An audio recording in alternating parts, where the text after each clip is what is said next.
Haya, ikiwa kule nzuri hii Arabis inawekwa ndani, nafasi nyingine. Yes! Jenin anawatanguliza Yanga mapema tu.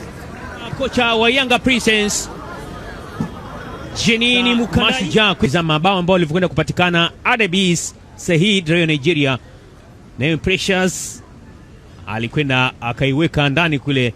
Tizama, Arabis aliseti hivi, Precious akamwaga maji ndani hivi, ikatua kwenye utosi ama kwenye paji la uso ile, zikiongezeka timu 4.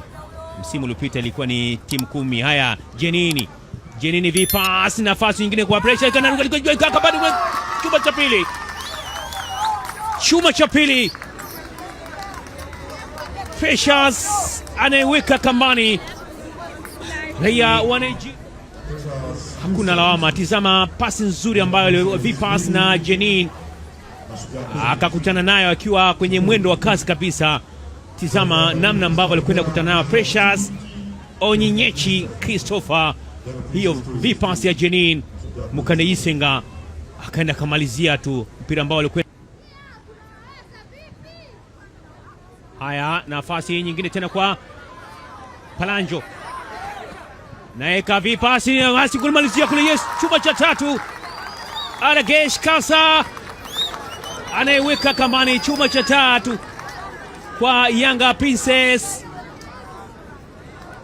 Wakikoswa kutoa mawili matatu, Aragesh Kasa raia wa Ethiopia. Tizama namna ambavyo walikwenda kufanya build up Yanga Princess. Ilikuwa kuna namna, pasi ambayo hata panya angepita ikikuwa ni bao.